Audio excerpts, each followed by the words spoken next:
Hola, esto es La Mágica Historia. En el último video hablamos un poco acerca de las señales no del fin del mundo, sino que las señales que están en la tradición musulmana que vaticinan un poco la llegada del anticristo. Anticristo, entre comillas.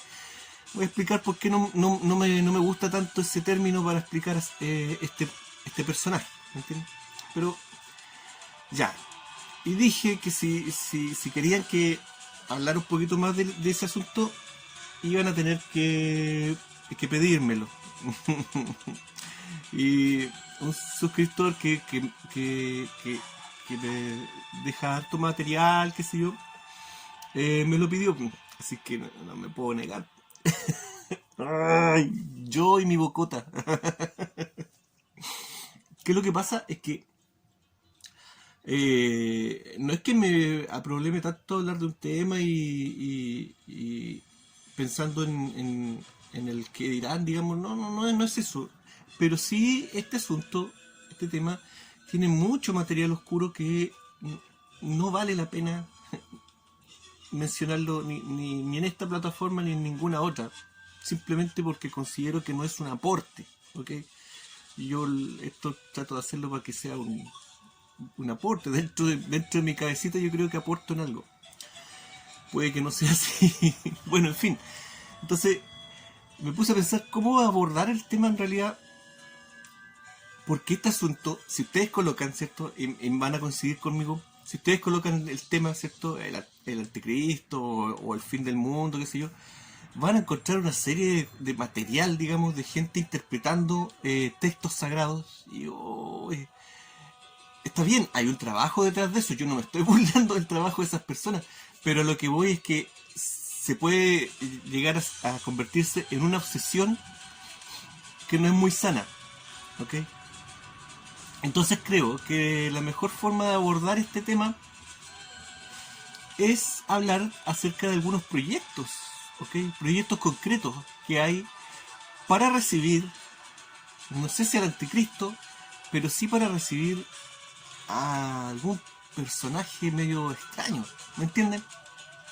Y ahí ya se empieza a ver que este tema, lo que digo yo, que este tema está presente en las cúpulas de poder, está presente en gente, en toda esta gente y que se lo toma muy en serio, ¿ok? Entonces, vamos con ese asunto. Viéndolo desde ese punto de vista, vamos con ese asunto. Vamos a ver uno de estos proyectos que creo que es el más emblemático. Hay varios, hay varios. Cada cierto tiempo está apareciendo un proyecto nuevo, medio extraño. Pero este creo que es el más emblemático, ¿ok? Y el que aclara un poco más este asunto. Me refiero al proyecto de construcción del tercer templo de Jerusalén. Vamos. Eh, cuando, cuando terminó la Segunda Guerra Mundial, ¿cierto? Y se creó el Estado de Israel, no voy a hablar eso, no, hay material en YouTube, busque. Eh,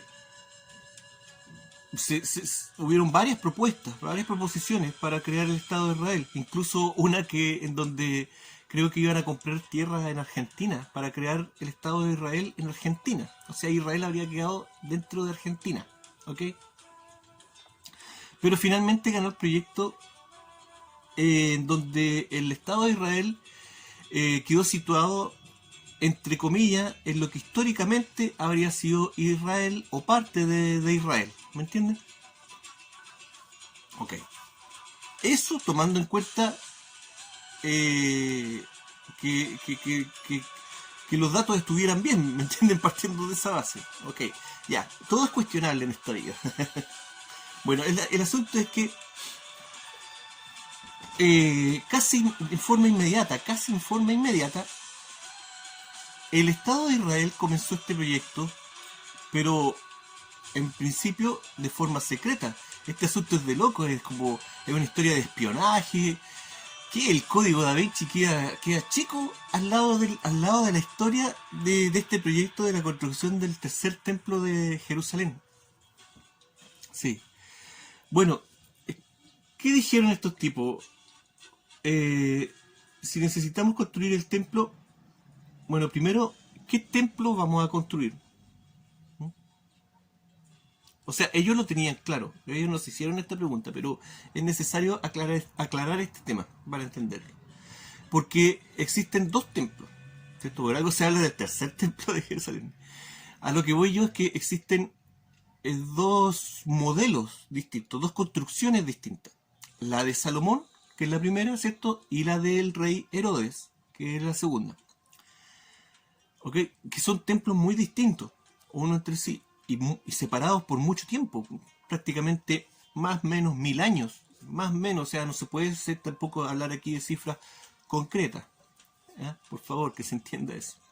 A todo esto, si usted es una persona religiosa o si usted es una persona que estudia este tema así, pero a fondo, yo no le recomiendo este video, no le va... ¿Para qué? Solamente lo va a ver para sufrir. ¿Ok? Voy a tratar de hacerlo con todo el respeto que se merece la comunidad religiosa, pero yo no soy religioso y yo veo este tema desde fuera, ¿ok? Y tengo el derecho de hacerlo, tengo el derecho de opinar desde fuera, ¿ok? Bueno, el asunto es que tenemos estos dos templos, ¿cierto? Estos dos modelos. Y el que quieren hacer, el que quieren reconstruir es el primero, el templo de Salomón, ¿ok? Ese es un detalle importante que después vamos a ver por qué. Bueno, este templo, vamos a dar unos datos anexos que nadie en esta... porque información acerca de la construcción del tercer templo hay un montón también, un montón de discusiones también con respecto a este asunto, pero hay algunos detalles que todo el mundo deja fuera y que son detalles importantes. Para empezar, estamos hablando de una construcción de hace 3000 años atrás, o tal vez más, ¿ok? No podemos saberlo. Estamos hablando de un tiempo en que el judaísmo no era judaísmo, ¿entienden? No existía el cristianismo, es decir, la religión no existía como nosotros la tenemos instaurada en nuestra mente y en nuestra psique, en nuestra alma y todo. Esa religión que nosotros tenemos hoy en día no existía. Sáquese eso de la cabeza, ¿ok? Estamos hablando de un tiempo en donde no existía cristianismo, no existían musulmanes, no existía judaísmo, ¿ok? Estamos hablando de otra religión, de un templo construido para otra religión prácticamente. Que esté en la Biblia no quiere decir que esa gente llevara su vida y su forma de ver la religión y el mundo como nosotros la vemos hoy en día. Es muy distinto, ¿ok? Y para empezar, el templo de Salomón, mucha gente cree que era un templo, todos estamos convencidos de eso, de que era un templo exclusivo, ¿cierto? No había un templo igual en el mundo, ¿ok? Y todos también tenemos en la cabeza de que era un templo súper extra, mega espectacular, así, una cosa gigante, y no, no, era muy pequeñito. La construcción en sí, el patio, digamos, del templo era bastante grande, pero el templo en sí, la construcción en sí era muy pequeña. Aquí en la esquina de mi casa hay una capilla y siempre hago la referencia cuando trato de explicar esto a otras personas, les digo, el templo de Salomón era de ese porte, mira esa capilla, de ese porte era, y quedan impactados. Y es así. Y era una construcción que estaba en otros lugares, exactamente igual, el mismo templo, con las mismas medidas y con los mismos implementos. Estaba en otros lugares. Ya lo hablamos, ¿cierto? En otros videos, ¿cierto? El templo de, por ejemplo, de Ain Dara, en Turquía, que fue bombardeado el 2018 por el gobierno turco, ¿cierto? ¿Qué están tratando de tapar ahí, ¿cierto? Claro, está muy relacionado con este tema. Ese es un templo gemelo al templo de Salomón. Y si usted ve fotografías y material acerca del templo de Ain Dara, va a ver, claro, pero hay figuras que no tienen nada que ver con nuestra religión, leones, grifos, qué sé yo. El templo de Salomón tenía esas figuras. ¿Mm? Y eso está en la Biblia y basado en la descripción que está en la Biblia, hay reconstrucciones en 3D, videos, búsquelo, y los mejores incluyen, ¿cierto? Hasta esfinge egipcia dentro había. No era, la religión no era, aunque, aunque se ofenda con esto mucha gente, esa religión no era la misma religión que tenemos hoy en día. ¿Ok? Y si era el mismo Dios, eso es otra discusión, ¿me entiendes? A lo que voy yo. Bueno, para empezar también, hay otros templos gemelos al templo de Salomón que se han ido encontrando en distintas partes del mundo, inclusive en el sur de España, ¿cierto? Por estos pueblos mezcladitos que habían entre cultura fenicia e ibérica. ¿Okay? Y hay unos templos que se han encontrado ahí también con las mismas medidas, templos gemelos al templo de Salomón. ¿Okay? Ya, vamos a dejar eso un poquito de lado, lo vamos a retomar después porque es importante ese detalle. ¿Sí? Porque esta gente que está en este proyecto no son personas así nomás, saben estos detalles, lo saben muy bien, pero quieren reconstruir el templo porque quieren retomar, ojo con esto. Y aquí hay una cosa que mucha gente se salta porque se quiere retomar la ritualidad de ese tiempo, la ritualidad primitiva. ¿Ok?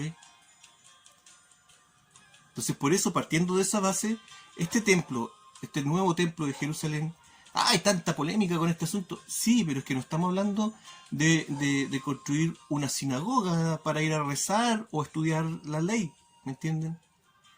Estamos hablando de un templo que tiene que estar en un lugar específico y que tiene que tener una construcción específica y unos artículos específicos dentro. ¿Por qué? Porque se quiere retomar el ritualismo específico de hace 3000 años atrás. Cuando la religión no era la misma, insisto, no era la misma religión que tenemos hoy en día. Ya. Aclarando eso, vamos con este asunto, con esta historia. Como les decía, en un principio, después de la Segunda Guerra Mundial y después de ya creado el Estado de Israel, comenzó este proyecto y dijeron, lo primero que necesitamos, ¿cierto?, es recuperar, por este mismo detalle que estamos hablando ahora, necesitaban recuperar los implementos que se ocupaban en el templo, pero los implementos originales. Ese era el proyecto en un comienzo. Recuperar, construir el templo con los objetos originales.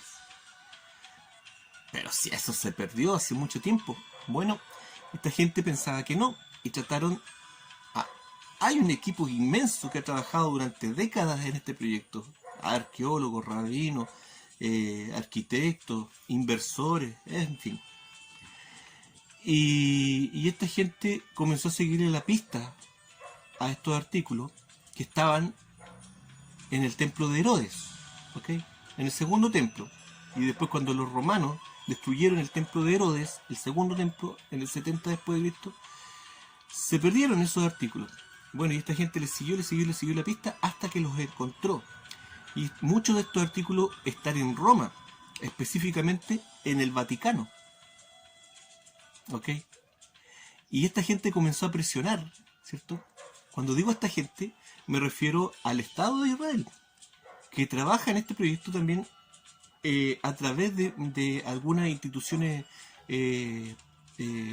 privadas, ¿ok? Y bueno, comenzaron a presionar al Vaticano para que el Vaticano entregara estos implementos. Entre ellos está, por ejemplo, el menorá del templo, este candelabro de 7 brazos, el original, ¿ok? O por lo menos el Vaticano dice que es el original y esta gente también cree que es el original. Estas cosas. No me pregunten a mí si eso realmente es así. Puede que no sean los originales, ¿me entienden? Pero por lo menos entre ellos discuten y se los pelean como si fueran los originales, ¿ok? En fin, el tema es que el Vaticano dijo no les vamos a dar nada.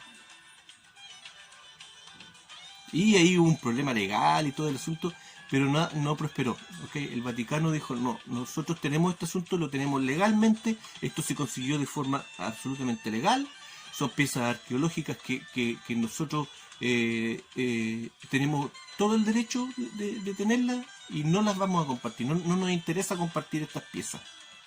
¿Ok? ¿Por qué? ¿Por qué? ¿Ah?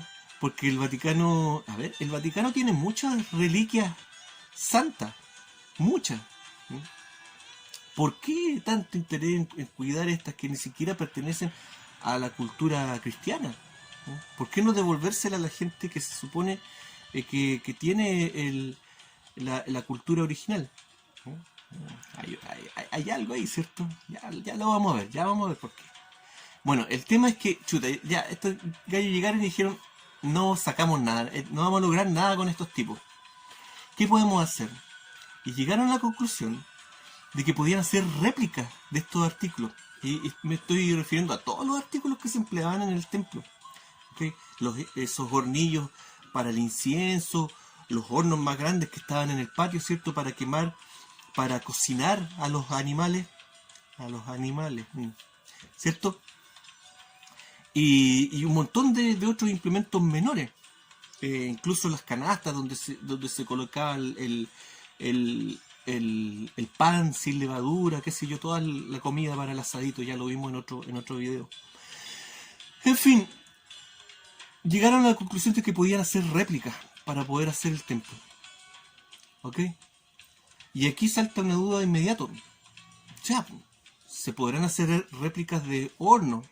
De hecho, el menorá, la réplica del menorá que hicieron está en la ciudad.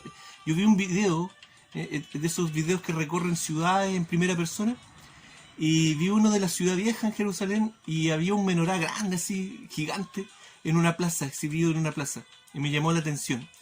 Y está protegido por una cuestión así como de vidrio o de plástico, no sé qué será. Y resulta que, indagando, me topé con el dato de que ese es la réplica del menorá que van a ocupar para el templo nuevo. ¿Me entienden? Ese lo tienen en exhibición en una plaza. Esto demuestra lo comprometido que está el Estado de Israel con este proyecto y que ahora, si bien en un comienzo era un proyecto secreto, ahora lo publicitan. ¿Me entienden? Ya no es secreto. Ok. Pero está el detalle de que claro, hay utensilios que se pueden replicar teniendo, digamos, los datos suficientes para saber de qué material eran y qué forma tenían, qué sé yo, las medidas, etcétera, etcétera, etcétera.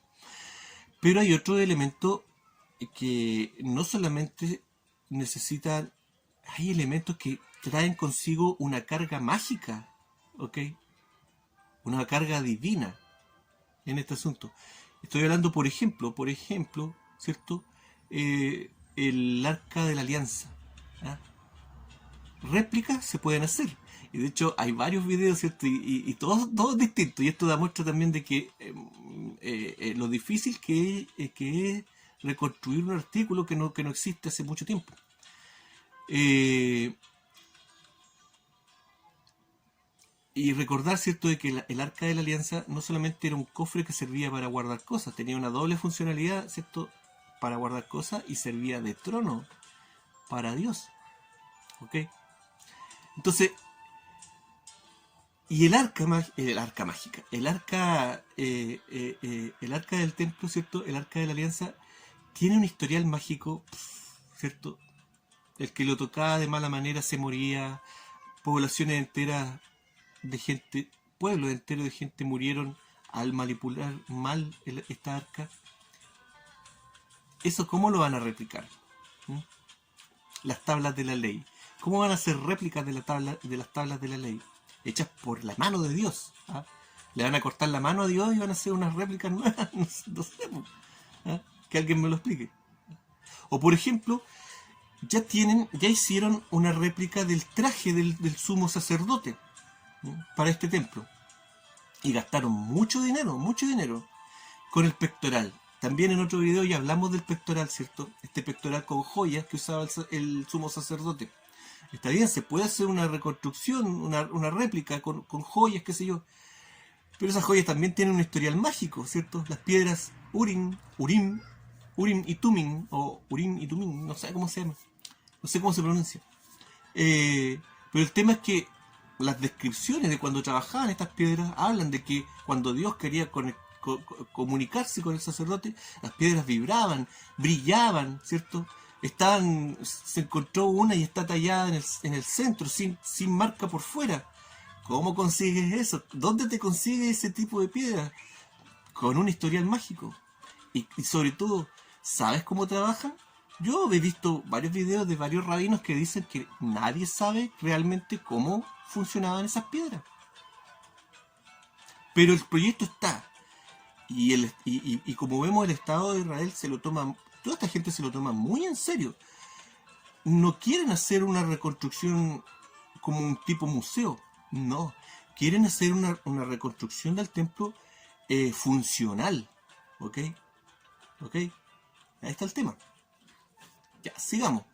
Aquí vemos ya el nivel de locura de algunas personas de poder. Lo que yo he dicho en otras ocasiones. Por eso este es uno de los tantos proyectos que hay y que creo que es un buen ejemplo de este asunto. Sigamos. Uy, va a ser largo el video. Como sea, hicieron las réplicas, incluso las del velo que separaba el Sancto Sanctorum, el lugar donde llegaba Dios, ¿cierto? Y que estaba oculto por un velo, por estas cortinas, ¿cierto? De 10 centímetros de ancho, que también las mencionamos en otro video, y que se rompieron cuando crucificaron a Jesús, y no se recuperaron más, esas cortinas que fueron cuidadas, pero a sangre, a fuego y sangre, por los sacerdotes, ¿ok? Y también ahora hicieron unas réplicas. También esas cortinas también tenían un historial mágico. O divino, como quiero llamarlo. En fin, hay otro detalle que se me está yendo que creo que es importante decirlo, que es que la política, ¿cierto? La división de poder cuando se construyó el templo de Salomón, el primer templo, y cuando se construyó el templo de Herodes, también era muy distinta. Cuando se construyó el templo de Salomón, el rey y los sacerdotes, ¿cierto?, se compartían el poder del pueblo. Y cuando se construyó el templo de Herodes, los sacerdotes ya habían pasado a un segundo plano.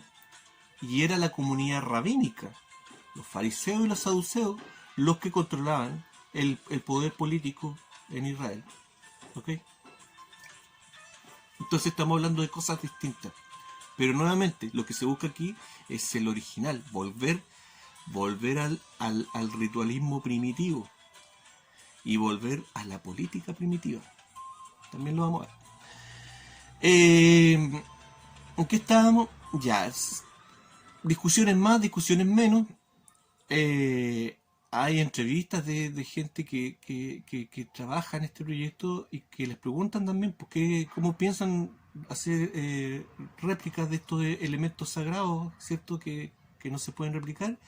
Y hay como una risa nerviosa que da a entender, que puede dar a entender de que ellos tienen en su poder estos artículos, por lo menos los originales. Por ejemplo, el original del Arca de la Alianza, pero ese es un tema bastante largo. Y puede que sea así, ¿ok? Puede haber una posibilidad. Lo más seguro es que no, ¿me entienden? Pero puede, no sé. Hay otro tema que es demasiado largo para incluirlo ahora en el video. Pero como sea, ya, saltémonos, sigamos avanzando. Ya tienen las réplicas que necesitaban, como sea, ¿me entienden? ¿Qué falta después? Los sacerdotes. ¿Ok? Y aquí hay otro, nuevamente hay un problema. Y es que los sacerdotes del templo obviamente no puede ser cualquier persona. Los Cohen, los Kohaim, no sé cómo se dice. Los Cohen y los levitas eran sacerdotes por línea sanguínea. ¿Ok? Una persona de otra línea sanguínea no podía ser sacerdote del templo. ¿Okay? Empezando por eso. Ya, ¿dónde los conseguimos? Después de la Segunda Guerra Mundial, mucha gente de estas familias, de estas líneas sanguíneas murieron y se perdieron. No habían descendientes de esta gente en Israel. tenían que ir a buscarlo afuera, a ver si quedaba alguno por ahí. Y para eso, ya lo hablamos también en otro video, crearon estos programas de búsqueda justos por el mundo, ¿cierto? En donde se supone que el Estado de Israel buscaba personas que habían sido buenas con los judíos durante la Segunda Guerra Mundial, para premiarlas y para a lo mejor repatriarlas y darles la nacionalidad, ¿ok? Pero dentro de todo esto, rastreaban también los datos, aprovechan con esta excusa, ¿cierto? Se hacían a las bases de datos de muchos países y aprovechaban de ver también lo que les interesaba, ¿ok? Ejemplo de esto es el actor, y también lo mencionamos en otro video, el actor, ¿cierto? Alejandro Cohen, ¿ah? Que inesperadamente, sin que él ni siquiera lo supiera, fue invitado por el Estado de Israel y le dieron la nacionalidad. Y él se fue a vivir a Israel. Pero después volvió. Y cuando lo entrevistan y le preguntan por este asunto, lo ve él de una forma pero muy superficial. Nunca da una respuesta bien concreta. No, es que me invitaron por mi ascendencia familiar y yo acepté y nada más. ¿Me entienden? Pero el otro tema es que cuando él vuelve, no vuelve como actor. Vuelve como un sanador, como un médico, pero a través de técnicas mágicas, esotéricas. Claro, recibió un entrenamiento en Israel en cosas místicas. Lo estaban preparando para ser sacerdote. Y obviamente algo falló o él no quiso incluirse en el proyecto y se volvió. Pero aquí vemos el otro asunto, que no solamente necesitan el tema de la sangre, ¿cierto? De la línea sanguínea de estas personas, sino que después empieza el otro problema. ¿Cómo sabemos, ¿cierto? Los requisitos que se pedían requisitos de santidad que se pedían para que esta gente fuera sacerdote, ¿me entienden? Y después de eso, reconstruir los rituales, ¿ok? Porque que estén mencionados en la Biblia y llevarlos a cabo es otra cosa, ¿me entienden? Un problema. Y para resolverlo, como les digo, detrás de este proyecto hay mucha gente trabajando, arqueólogos y rabinos, de todo. Lo que hicieron una escuela, unos institutos para sacerdotes del tercer templo. Y esos institutos trabajan de forma pública, ¿ok? Incluso hay videos promocionales, pero se indica que ese instituto no es para cualquier persona, sino que para las personas que tienen ascendencia de estas ramas familiares sacerdotales. El tema es que hacen simulaciones de los ritos, ¿ok? Incluso hacen simulaciones de ritos de sacrificio, ¿ok? Y otros ritos, si no todos los ritos son sacrificios. También hacen oraciones, rezos, en lugares cercanos a lo que queda del templo de Herodes, al muro occidental, ¿cierto? Y a algunas escaleras que quedan por ahí. Y ahí hacen algunos también rituales de oración. Como sea, el asunto es que según ellos van bien encaminados y han podido reconstruir toda esta ritualidad. Pero hay un detalle que marca harto, y es que han hecho una red de protección para esta gente, que es incluir en estos institutos gente que no tiene nada que ver con estas líneas familiares, y los mezclan, mezclan las identidades de estas personas. ¿Para qué? Para evitar que los asesinen. Así, tal cual. ¿Por qué alguien estaría interesado en asesinar a esta gente? O sea, nuevamente el código Da Vinci se queda corto detrás de este asunto. Claro, y aquí vemos que hay cosas oscuras, hay cosas tráfugas en este asunto. Claro, ¿por qué? Porque este proyecto tiene mucha oposición. Y así como hay gente que apoya este proyecto incluso en forma fanática, incluso aquí en Latinoamérica hay varias comunidades cristianas que están apoyando este proyecto y que envían incluso donaciones a Israel para que se levante el tercer templo de Jerusalén, ¿cierto? Perdónenme, pero con un desconocimiento y una inocencia con respecto al tema, pensando de que ese templo tiene mucho que ver con a lo mejor con la cristiandad. No tiene nada que ver con la cristiandad. ¿Me entienden?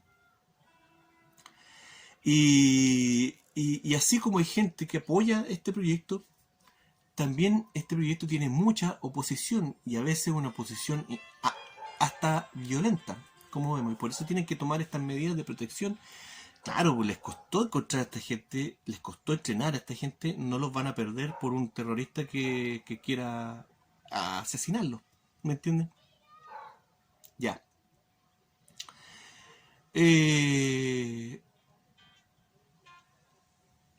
Tenemos, ¿cierto?, los artículos, tenemos los sacerdotes, tenemos los rituales, por lo menos en teoría. ¿Qué falta? Construir el templo. Pero aquí hay un problema, ¿cierto? Claro. Houston, tenemos un problema. Estos templos, ¿cierto? Ya dijimos que eran varios y de distintas culturas, pero los templos eran iguales. Saque usted sus propias conclusiones. Debían estar ubicados en lugares especiales, no en cualquier lugar. De hecho, lo hablábamos también otras veces. Un dato que también incluía en el libro, ¿cierto? De que templo, la palabra templo significa el lugar protegido, no significa una construcción. El lugar es lo que se debe proteger. Y que porque el lugar es protegido de qué, de cosas, pues, de energías, o son portales, ¿me entiendes? Lugares especiales, ¿ok? Geografía sagrada, claro, y estos templos no se pueden levantar en cualquier lugar. Entonces, la diferencia también entre el templo de Jerusalén y una sinagoga común y corriente, ¿cierto?, es que el templo de Jerusalén era la casa de Dios, el lugar donde Dios bajaba en cuerpo y alma. ¿A qué? A ser agasajado por los sacerdotes, a comer, ¿cierto?, a comer pancito, a comer asados, ¿cierto? ¿Ok? Ya, cambiemos la palabra comer por consumir, que es la que se emplea en la Biblia, ¿ok? Para que nadie pelee, ¿ok? Pero la Biblia dice, Dios bajaba, ya, a lo mejor no en cuerpo y alma, sino que una esencia, y consumía, bueno, como quiera verlo, ¿ok? Pero el templo era la casa de Dios. No puede estar en cualquier lado. Y el problema es que el monte, ¿cierto?, en Jerusalén, donde estaba ubicado el templo, y que ahora, ¿cierto?, la meseta, la explanada, toda esa explanada, ¿qué es lo que hay en el centro? La mezquita de la cúpula dorada, ¿cierto? La postal de Jerusalén, ¿cierto? La mezquita con la cúpula de oro. Y los musulmanes no creo que estén muy dispuestos a dejar que derriben la mezquita para construir un templo, ¿cierto? Claro, está constantemente a través de la historia de este proyecto ha estado ese problema.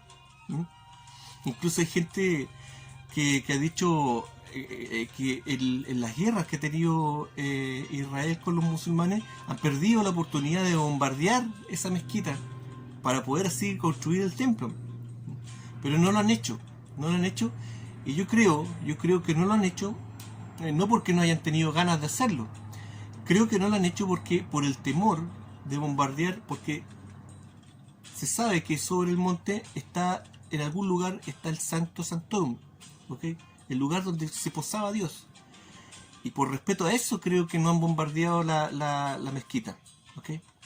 Pero el proyecto siguió avanzando, siguieron los estudios con respecto a este asunto, ¿eh? Y como les digo, el proyecto es para reconstruir el primer templo, no el templo de Herodes, porque el templo de Herodes abarcaba toda la explanada del cerro, que es una explanada bastante grande, y el templo de Herodes era gigante y abarcaba toda la explanada.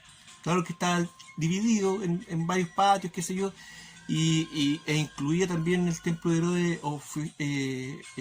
edificio de tipo administrativo también. En fin, pero como sea. Pero en cambio, el templo de Salomón, como dijimos, era un templo muy pequeño, con un patio grande, pero muy pequeño. Y los arqueólogos que trabajan en este asunto llegaron a la conclusión que encontraron el lugar exacto donde quedaba el templo de Salomón y está a una cierta distancia de donde está la mezquita ahora, a una distancia que permite la ejecución de este proyecto sin ningún problema, sin tener que derribar la otra, ni siquiera tocarla, ni estar cerca de la mezquita dorada, ¿ok? Por lo tanto, el proyecto es viable sin tener que entrar en una guerra directa con los musulmanes.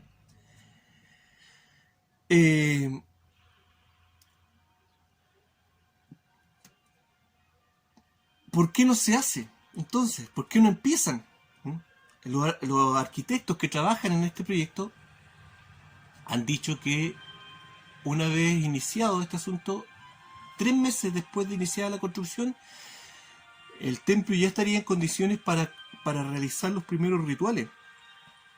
Y eso nos habla del si tienen ese dato es porque se los preguntaron, porque les exigieron tener ese dato, ¿no? ¿Qué tan rápido podemos empezar a hacer los rituales? Eso habla de lo urgido que están para comenzar este asunto. Y se supone que el proyecto total demoraría 3 años, ¿ok? Pero cuando se les pregunta por la fecha, todos callados, ¿ok? Pero dan a entender de que esto va sí o sí y que está todo listo. Pero la fecha de inicio de construcción no la dan, ¿ok? Pero obviamente es una fecha muy cercana. Ahora, vamos con el otro tema. ¿Qué tiene que ver esto con la llegada del anticristo? ¿Ok?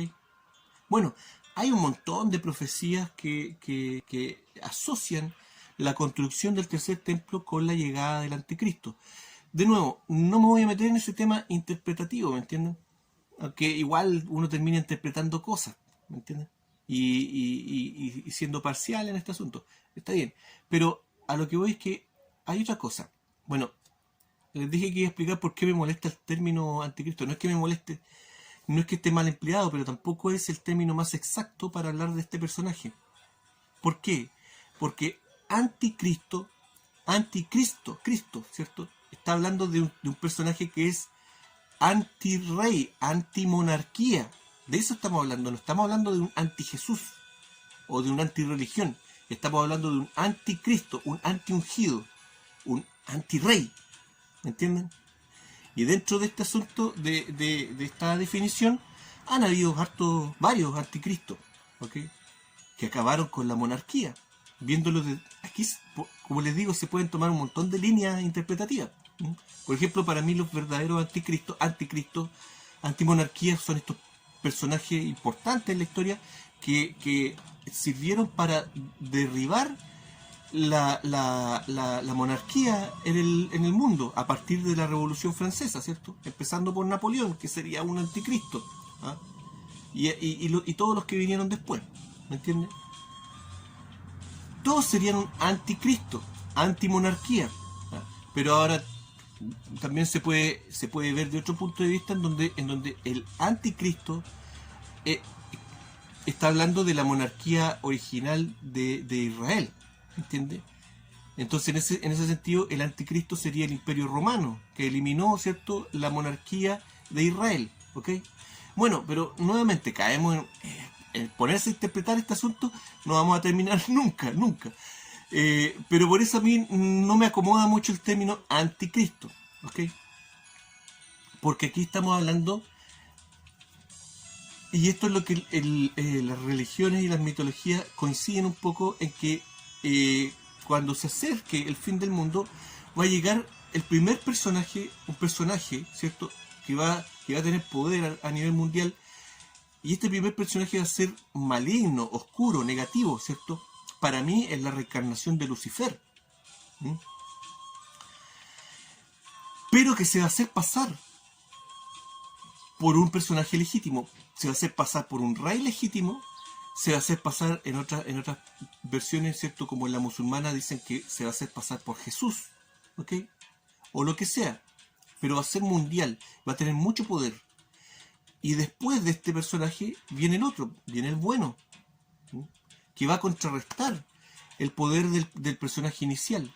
Pero el segundo personaje, el bueno, el mero de la cristiandad o de la gente buena, viene solamente para aclarar las cosas en esta situación, para que la gente, se supone que la gente que quiera entender pueda entender de que hay una diferencia entre el bien y el mal, por decirlo de una manera.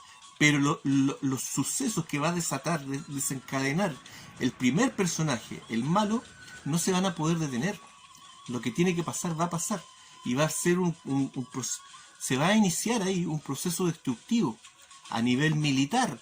¿Okay? Ahora estamos viendo un proceso destructivo a nivel de valores de forma universal, a nivel político, estamos viendo un proceso destructivo a nivel económico también, pero todavía no llegamos al proceso destructivo a nivel militar. Se supone que este personaje es el que lo inicia, el personaje maligno, ¿okay? Y el personaje benigno no viene a contrarrestar militarmente al primero, viene simplemente a aclarar las cosas. Pero después ambos personajes están un cierto periodo de tiempo, y después de eso el proceso destructivo continúa. Este es un proceso muy largo. Y finalmente, cuando ya los ejércitos se cansan de luchar, cuando ya no tienen ni siquiera recursos para seguir luchando, viene el remate de final, que es la destrucción geográfica, la destrucción geológica, ¿okay? El cataclismo de la Tierra. Y esto ya ha pasado otras veces. Cataclismo a nivel planetario, ¿ok? Ya. Creo que era bueno también aclarar ese punto, o por lo menos ver lo que yo he visto en todas estas historias, ¿me entienden? Si a alguien le sirve, bueno, y si no, bueno también, pero no deja de ser entretenido. Sí, pues súper entretenido. No, pero calma, si este asunto no es el fin del mundo. No es el fin del mundo nos llega a todos, con la muerte. ¿Ok? Ahora estamos viendo un proceso de degradación, de desintegración de la sociedad a nivel general.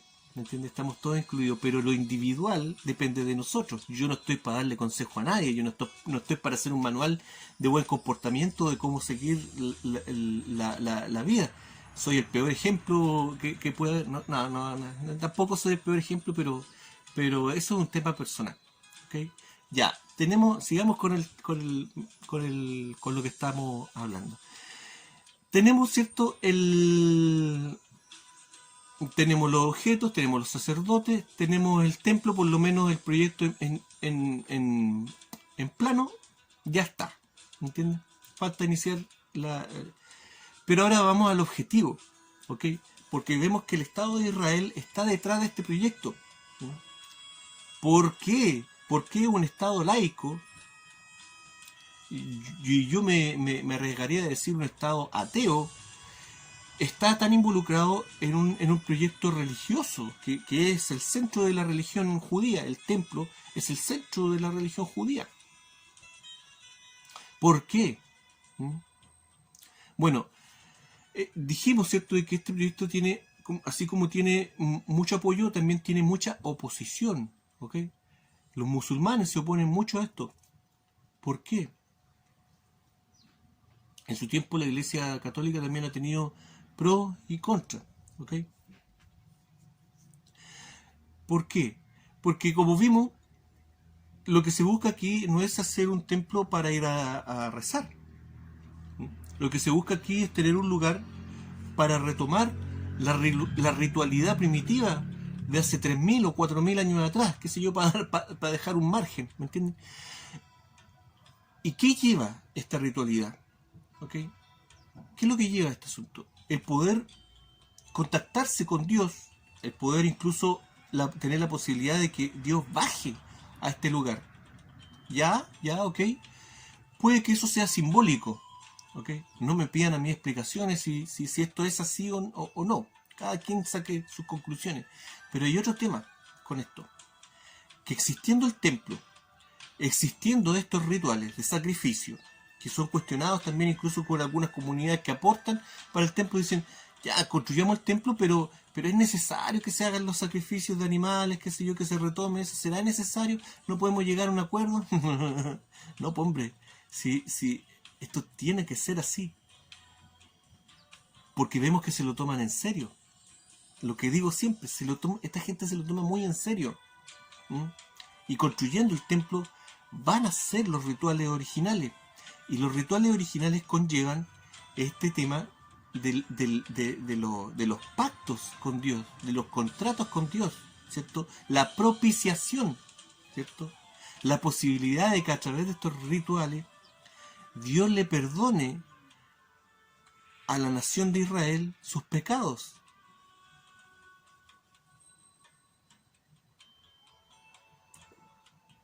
¿Cuáles pecados? Muchos pecados. Lea el libro de Levítico, ahí está la lista de los pecados y los rituales que apaciguaban a Dios con respecto a esos pecados. Pero lo más importante, creo que el meollo del asunto es que aquí se perdonan también los pecados de guerra, ¿no? Y de guerra de exterminio, que ahora tendrían un salvoconducto divino, ¿cierto?, para poder llevarse a cabo. Por eso es que la comunidad musulmana se opone tanto a esto. Y una vez iniciado esto no va a retroceder. ¿Ok? Porque va a estar todo validado. Todo. Ah, qué exagerado eres. No, el templo es el centro de todo este poder. Y la excusa para otras líneas de poder. ¿No? Dios baja a este templo. Dios está con nosotros. Y se va a dar un asunto que es crucial. Que es que la nación de Israel podría cambiar, ¿cierto?, de un estado político a volver a ser una monarquía, tener un rey. Ya tenemos el templo validado por Dios y ahora Dios nos puede indicar un rey. El rey, el retorno del rey, el personaje, ¿cierto?, el mero mero, y que va a tener la validez de utilizar, ¿cierto?, el poder militar avalado por Dios. Aquí no hay pecado, si tenemos la propiciación. Matamos un par de corderos o de inocentes y tenemos el permiso para hacer lo que queramos. Claro. Pero a ver, momento, stop, antes de que me borren el canal por difundir ideas de odio. Alto. Esto que estoy diciendo no representa a toda la comunidad judía. De hecho, gran parte de la posición más dura con respecto a este proyecto viene de la comunidad judía. ¿Ok? Y estoy hablando de hay judíos ortodoxos que apoyan este proyecto, pero la mayor cantidad de gente de las comunidades ortodoxas se oponen a este proyecto. Para empezar, por la misma razón por la cual se oponen al Estado de Israel. ¿Ok? De los ortodoxos quiero hablar otro día porque hay muchas ideas erróneas con respecto a estas comunidades. Yo no soy un promotor de ninguna comunidad aquí, de nada, ¿ok? Pero creo que dentro de esta temática es importante aclarar algunas cosas acerca de los ortodoxos. Ya se me está alargando mucho el video y no quiero seguir aburriéndolos, pero ahí está la mayor oposición, ¿ok? Y como les digo, también con los mismos conceptos con los cuales la comunidad ortodoxa se opone al mismo Estado de Israel, considerándolo incluso en algunas comunidades como un Estado ilegal, porque ellos lo ven desde el punto de vista religioso. Un judío ortodoxo es una persona que quiere vivir su vida de acuerdo a las leyes talmúdicas, de acuerdo a las leyes de la religión, no de la política ni nada por el estilo. Y ellos tampoco reconocen un Estado político, ellos quieren una monarquía, quieren un rey, ¿okay? Quieren un templo, pero un templo de verdad, hombre, no una imitación de un templo. Y para tener un templo de verdad, ellos dicen, primero tiene que llegar el Mesías, el verdadero, no un Mesías acomodado. ¿Me entienden? Y por eso se oponen muchas comunidades ortodoxas, a otras lo apoyan. Eso vamos a tener que verlo aparte. Pero ahí está el asunto, ¿ok? Que este tema, ¿ok?, en donde está involucrada gente políticos, poderes que no son religiosos, finalmente terminan chocando. Y el Estado de Israel viene hace varios años chocando con muchas comunidades ortodoxas y satanizando a las comunidades ortodoxas. Si usted le pregunta a un ciudadano de Israel laico, ¿qué opina acerca de los ortodoxos? La mayoría de la población de Israel están hasta aquí con los ortodoxos. No los quieren, son unos flojos, no estudian, no trabajan, no hacen el servicio militar. Nosotros tenemos que estar cumpliendo servicios militares todos los años y ellos se escapan de todo eso. ¿Eh? Pero la verdad no es tan así.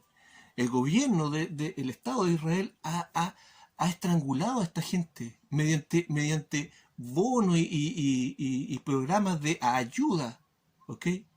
Pero es una ayuda que tienen que aceptar sí o sí. Y muchas de estas comunidades la gente quiere participar, pero necesitan integrarse en los términos religiosos que ellos necesitan, y el Estado de Israel no le entrega eso y los va marginando, y más encima los hace ver como que ellos son los flojos, como que ellos son los que no quieren ser parte del país, en fin, ¿me entienden? También es un tema discutible, muy largo, por eso no lo vamos a ver ahora, pero quiero tomarlo más adelante. Pero el tema está ahí. ¿Okay? La construcción del templo de Jerusalén, del tercer templo de Jerusalén, un proyecto real, avalado por un Estado real, ¿okay? Pero absolutamente descabellado, sin ningún... Es una locura, es una locura, es una locura tratar de reconstruir una religión que ya no existe. Estoy hablando de algo que existía hace 3.000 o 4.000 años atrás y que, insisto, era muy distinto a lo que nosotros entendemos como la visión de religión que tenemos con Dios. ¿Ok? Acá estamos hablando de una religión que dice tener el poder necesario para hacer que Dios baje y tener un pacto con Dios y que Dios nos legitime, nos legalice como los dueños legales del mundo, y al que le guste, bueno, y al que no le guste, lo matamos, porque nosotros somos los dueños legítimos. Y si cree que esta visión es una locura o es algo estúpido que yo estoy diciendo, lea la Biblia, ¿cierto? Y la invasión de Israel a Canaán, y se va a dar cuenta de lo que estoy hablando. Pero como les digo, este asunto, que parece un cuento de terror si uno lo analiza de este punto de vista, no tiene por qué ser así. El fin del mundo ha llegado para muchas civilizaciones, ¿cierto? El exterminio total ha llegado para mucha gente. Mucha gente ha tenido que vivir ciertos procesos destructivos terribles. Pero lo importante, creo yo, como les digo, está en lo que cómo lo tomemos nosotros, cómo nosotros llevemos nuestra vida, y no que nos lleven nuestra vida hacia uno u otro sentido. Vemos que finalmente este tema, ¿ok? No hay solución política, no hay solución económica para esto, no hay solución, la OMS no nos va a dar la solución. Y aquí vemos que finalmente vemos dos poderes peleando, ¿cierto? Que no son poderes políticos ni nada. Vemos lo que la religión nos ha dicho por mucho tiempo. Vemos el poder del bien luchando contra el mal, ¿ok? Y aunque parezca un cuento de locos, eso tiene mucho que ver con nosotros. Si nosotros nos comportamos de una manera, de buena manera, de una manera, ya lo hemos dicho, ¿cierto? Incluso nuestra salud debería ser mejor. Hay mucha gente, ¿cierto? La religión también lo dice, todas las religiones lo dicen, de que el comportarnos de mala manera, el ser peladores con otras personas, el odiar a otras personas, el no tener la capacidad de perdonar, que fue la base del discurso de Jesús, nos enferma, ¿okay?